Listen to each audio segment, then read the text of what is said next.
And that worked. There was a big cornfield. We made it into the cornfield. We ran, and we came upon about 15 people also sitting there already waiting. Because they never went with one family. They always had a group of people.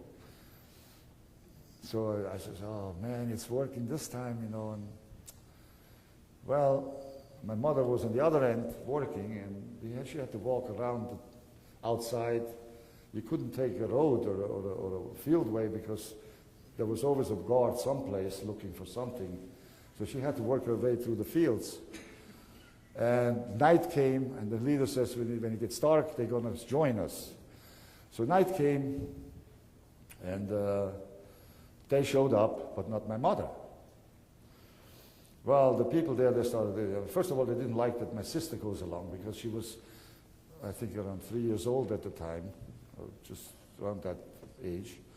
And they were afraid that she's going to start crying or make some kind of noise and give us away.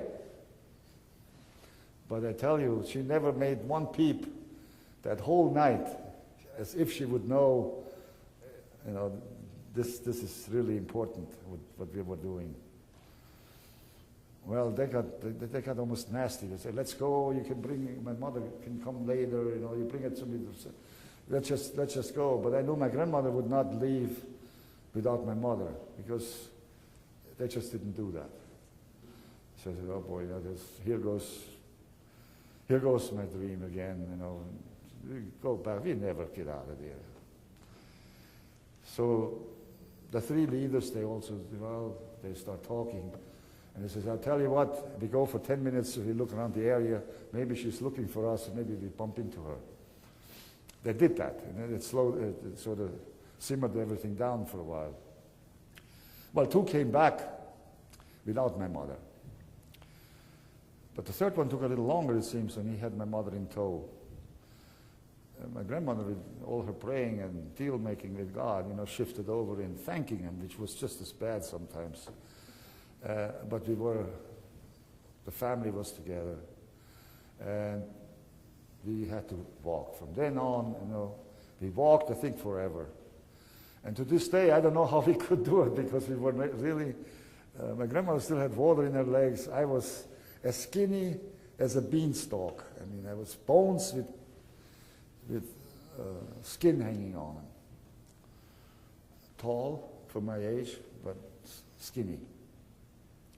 Well, we walked, and I was so enthusiastic, and I could see my grandmother. We wanted to get free. We wanted to get away from this nightmare. Well, we walked, and it was also, I remember, a moonlit night, but there were clouds. The moon would disappear, and then it would come out again. When the moon came out, we could see.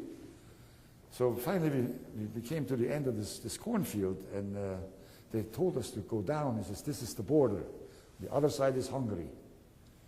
So wait, and there were the guards, and the moon was out. We could see there were like makeshift towers far apart. You know, I guess during the daytime they could control this thing from the towers, but at nights they would walk that no man's zone, you know, and they met in the middle. This is exactly where we were, sort of in the middle, and they would talk, and then walk back to the towers again, and then the same thing would go over.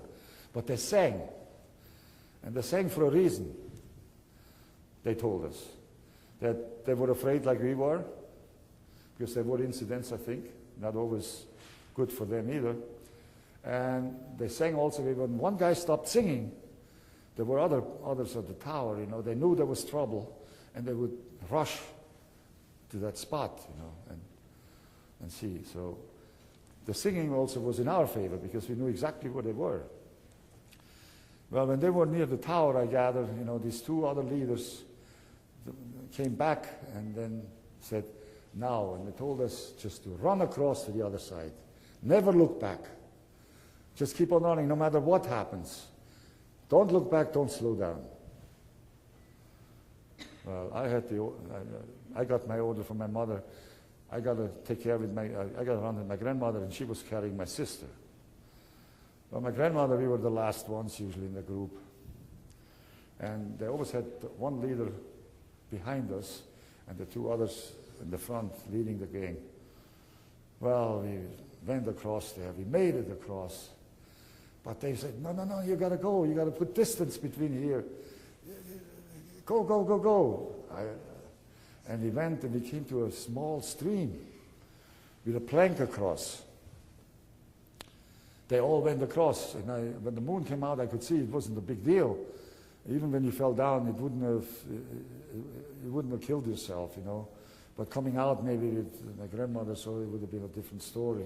Well, she refused to go across.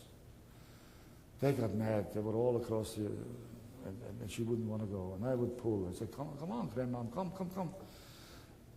And my mother started to lean in on my grandmother. Saying, oh, you're sabotaging everything. I mean, bad words were exchanged.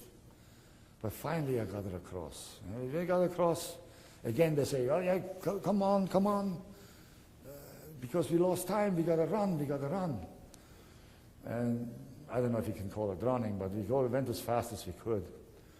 Suddenly we heard dogs barking. They were real nearby. And that shook up the 3 leaders also, because I think they took different routes with different groups. And they said, quick, the other way. So we ran the other way. And we could hear the dog barking, got farther and farther away. And finally we couldn't hear him anymore. Well, it seemed like we walked forever. Finally we seen an outline of like a barn and buildings. And the leader says, okay, slow down, we made it. This is where we're gonna stay overnight. This is a farm which is about 10 minutes outside of Gara, 10 or 15 minutes. And you spend the night here the rest of the night. Somebody said on the farm it was like 4 or 5 in the morning.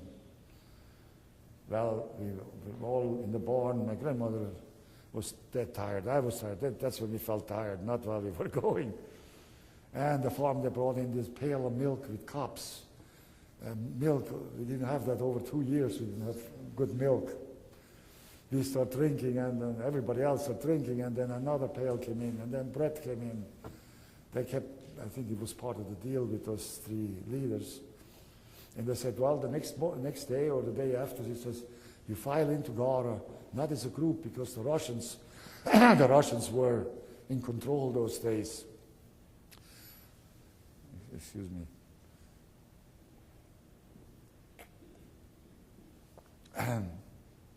He says you go either single or double file, and you put a couple hours in between, so you don't,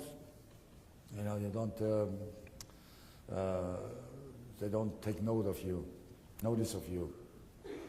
So that's what we did. My mother, my sister went first. A couple hours later, my grandmother and I went. My great aunt, like I said, was a teaching nun in Ghana, where the church is. There is also a school and a convent, which is also a convent, and they were teaching. That was the school for the town. And we ended up there, finally facing my great aunt. She was a nun, very statuesque, actually a good-looking woman, from what I remember. Standing there in their garb with the hands crossed, looking at us. I had the pants which, you wear it for 3 years. I was still growing, it was short already. You couldn't say we had clothing, it was rags. And she looked at us and started crying. And then my mother, my grandmother, and I, we stood there for the longest time and cried. I think it was out of happiness, because I tell you, I never felt happy like this in my life, since or before. That freedom thing is definitely something we should cherish, because without freedom, I think it's chaos. So from there, then we did all right. Thank you very much.